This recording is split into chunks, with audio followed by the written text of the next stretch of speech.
I've got some issues with the presentation that I'm delivering in schools. It's a safeguarding issue that I'm not sure how to navigate, so maybe you can help me with this.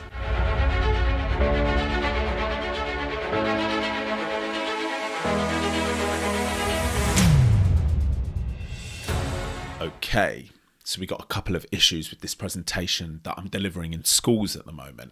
It's a safeguarding issue that I'm not too sure how to go about.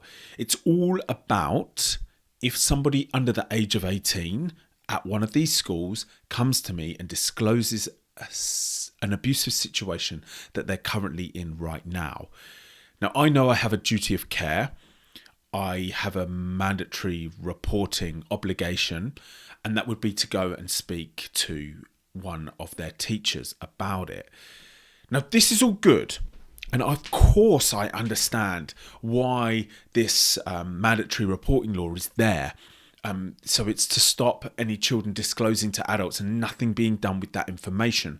Because the primary thing that we want to do is get that child out of that situation straight away, right? That's all we want. So I completely understand why the rules are there. But there is just a bit of conflict in my mind. Because what about all the children that now will not come to us with their abusive situation that they're currently in because they know we're going to go off to the authorities about it immediately? So that 13-year-old girl who's in a situation in her own home with maybe a family member, let's just take that. She's like, I ain't telling no adult about what's going on because I'm going to have police knocking at my door or I'm going to have the teachers pulling me into the office. I don't want to go through that. I don't want it to be reported. I just want to tell someone about it first and report it when I'm ready to report it. Now, it all becomes a bit tricky because that child's in the abusive situation right now. So we're like, no, we want to get you out of that straight away. But it's not that simple. Right? It's not that simple. And the reason why I say it's not that simple is because I didn't speak out about the sexual abuse that I went through when I was 8 years old until I was 27 years old. And an interesting point about that is I didn't report the abuse to the police until I was 32 years old. Now, if you'd asked me at 27 when I first started speaking about all of this, are you going to report it? I'd be like, that isn't even a consideration in my head. Now, of course, this situation that I've just explained there is different because I'm not currently in an abusive situation and I'm 27 years old, considered an adult. Of course, the situation with children is different. But the question is still there. How many children is the mandatory reporting law keeping silent? Right. That's just the question, right? I put out a post about it on my social media. Let's just check out what I wrote. 1 second. Okay, so I wrote, I need your help with something, please. I've got a situation I'm not sure how to address. When I go and speak in schools, if someone under the age of 18 tells me of an abusive situation that they're currently in, that they want to talk to a teacher about, but not yet, then do I, under mandatory reporting law, have to go and tell a teacher about it regardless?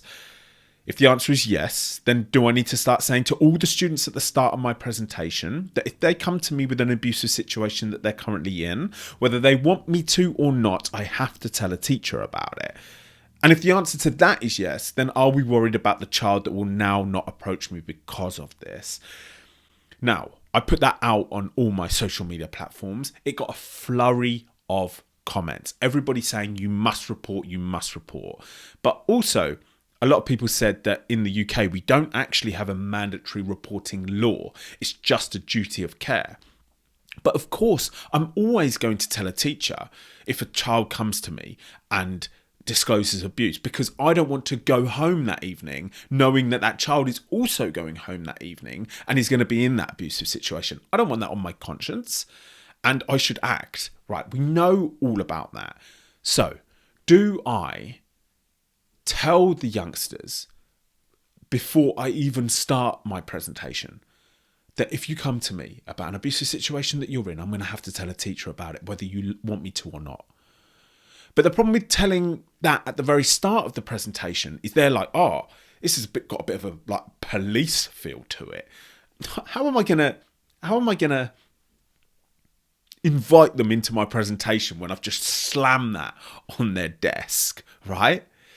So do I do it at the end? So do I do my presentation and at the end I then let them know, look, we have a duty of care. We want to get you out of your dangerous situation. So if you come to me, I'm going to have to go and report it to one of your teachers. A few people did comment, which I found very useful, saying that this is all about wording, right? This is all about wording, because what you need to do is you need to let the child know that, yes, we have this obligation, but it's for your care, right? Your care is in our interest. Another interesting comment that somebody left is, most probably if they come to you about it, then it's because they want help, right? They're ready for help, even if they just want to tell you and then they just want to like see what help is available. And that makes me think, well, maybe I need to actually find out like what would happen, to let them know, look, if you do come to me, X, Y, Z is going to happen.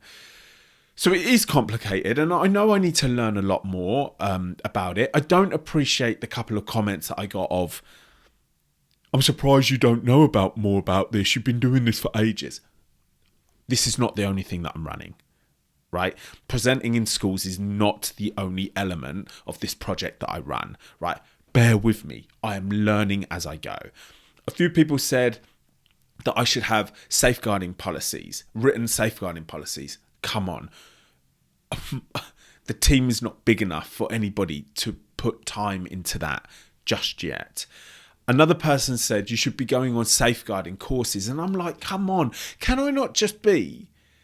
Why can't I just be someone who's got a real life story and I want to go and tell it to people?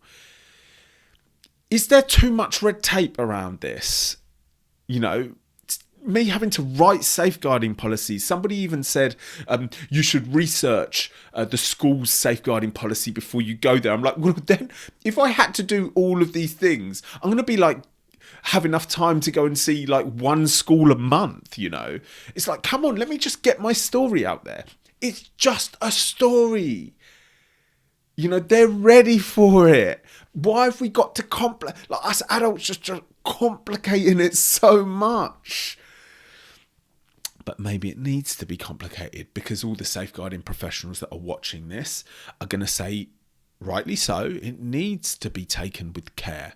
This subject needs to be handled with care because you are essentially going to be invoking memories or current situations in the children that you're talking to.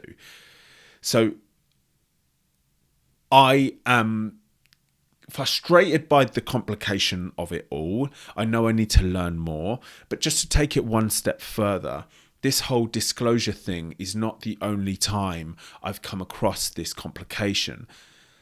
I was first introduced to it 3 months ago when somebody asked me, what happens if somebody under the age of 18 submits their story to your Something to Say page? Now, if you don't know about my Something to Say page, I run a small movement on all social media platforms.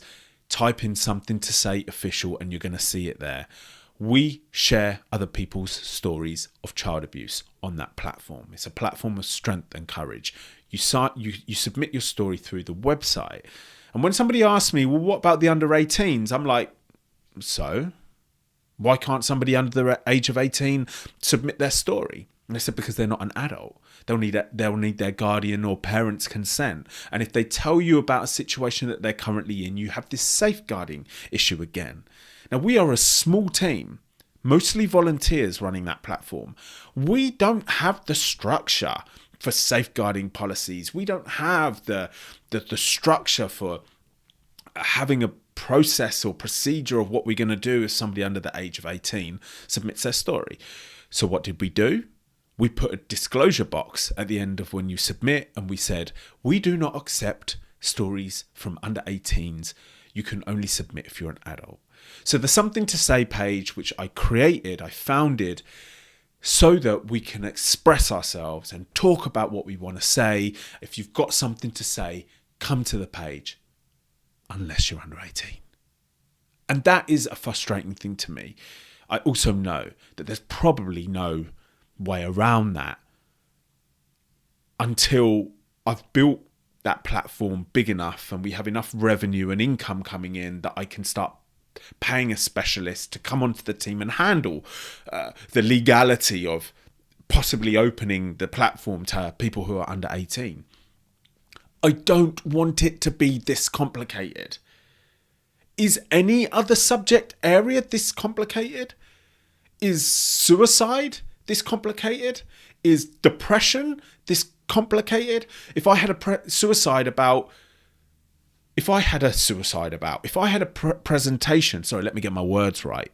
If I had a presentation about suicidal thoughts, would I have to go through all of this as well? If I had a presentation about mental health and depressive thoughts, would I have to go through all of this as well? Something that lots of people have mentioned that I should do is signpost the young kids to where they can go. There's a problem that I sense with that. If I'm going to put a slide up, which I don't use slides, by the way, let me quickly explain very briefly what my school presentation is. I get approximately 45 minutes with each year group. We usually do it in their lesson timetable. I spend 30 to 35 minutes storytelling. I just tell my story in the most gripping way that I possibly can. I detail, obviously, the sexual abuse history. But what I've done is I've weaved my career chasing Formula One and me talking about it for the first time to a close friend when I was 27 into the story. So the story actually has a sense of adventure and inspiration to it as well. I finished that story within about half an hour and I have every child in there glued to what I'm saying. Then I get a final 10 minutes. I'm actually brainstorming some better ways to use that final 10 minutes.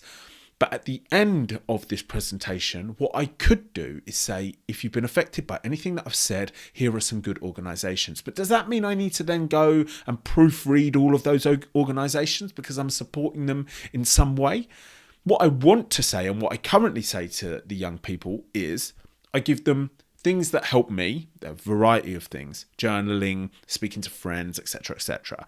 But I also say if you want to speak to somebody independent, maybe even anonymous, Google your local charity, find the website or the Instagram page that you relate to and contact them. Like, do I need to list everything and go through every organisation and make sure I'm happy with them before I signpost somebody to something?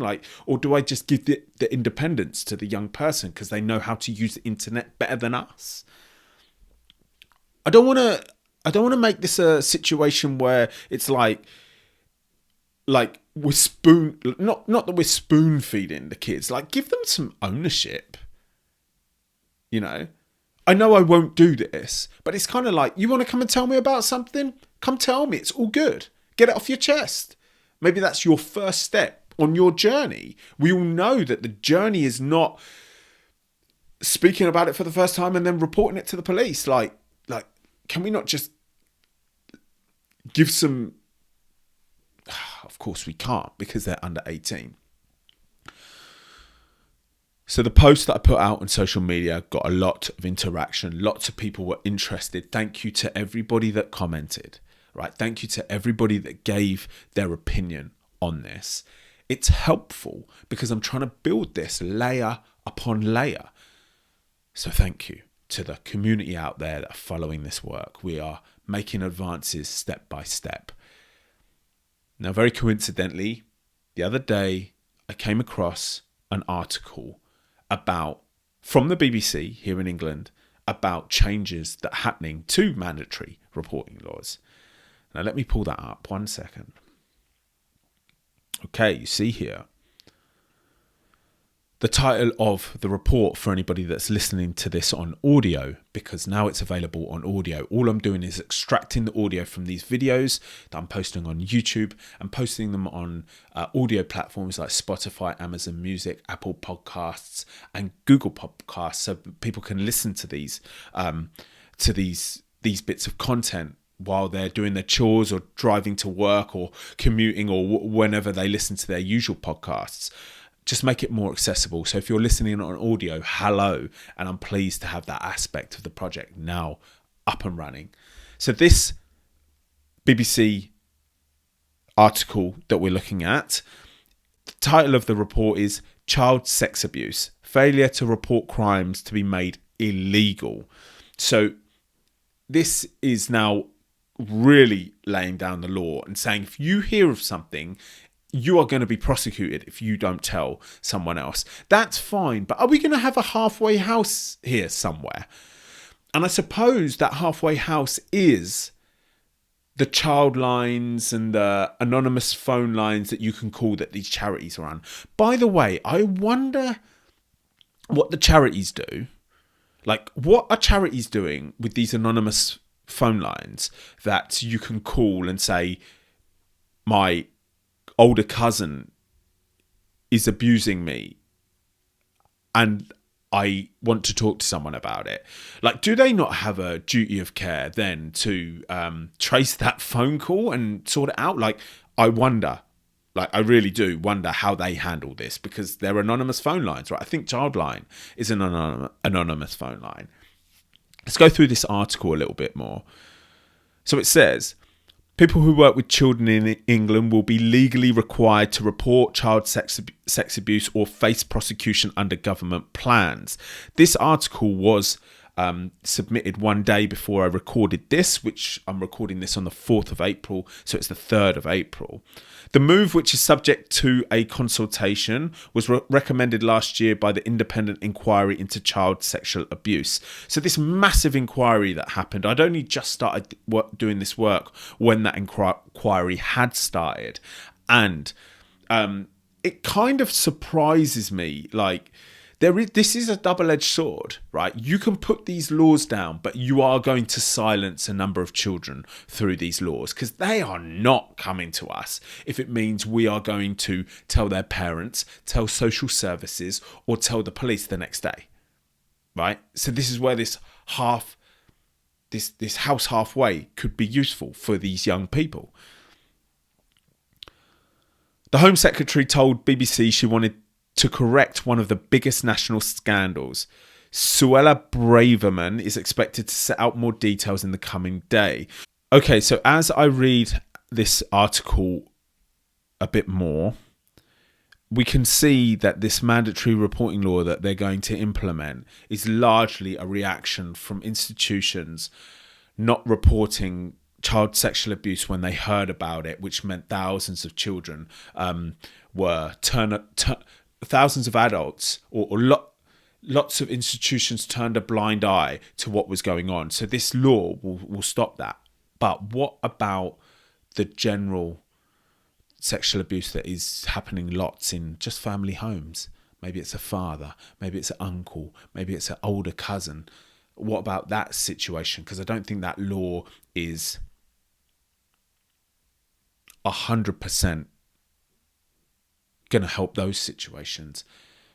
What 11-year-old wants to tell on their uncle because that's their mum's brother and it's going to break up the family? What about that? Where are they going to go if they don't want it reported? And there's another thing that I wanted to show, and that was a video from Rishi Sunak, the Prime Minister of United Kingdom. And he has posted on his Instagram a reel about sexual abuse prevention. I've only watched the very start of it, so we'll watch it together for the first time here, and then we can just say a few words about it before we wrap this video up. What happened to vulnerable children in Rochdale, Telford, Rotherham, and other places is simply appalling. Last year, I said that if I became Prime Minister, I wanted to take decisive action to help stamp out this evil. Today, we're announcing a set of new measures to achieve that. A specialist task force is being set up by the police, tougher sentencing, a new national hotline, and data analytics to make sure that we can identify and catch perpetrators. All these measures will make sure that we can clamp down on the horrific abuse of children that we've seen. We must ensure that we have a country and a society where children can grow up safe, and we won't rest until we achieve that. Okay, fantastic. That's the Prime Minister talking about that. It's funny, isn't it, though, when you just have a quick think about the wording that's used. This evil, predators, catch them. And it's like, well, if you catch them, the crime's been committed already, but one step at a time, right? They're in reference, he's referencing the scandals at Rotherham and Telford, etc. But still, there's no conversation about, just like as I mentioned, the general sexual abuse in the family home, with the family that, you know, from the outside is all good, but that young child has been groomed, and it's not a scandal. It's just a home, right? It's just a home.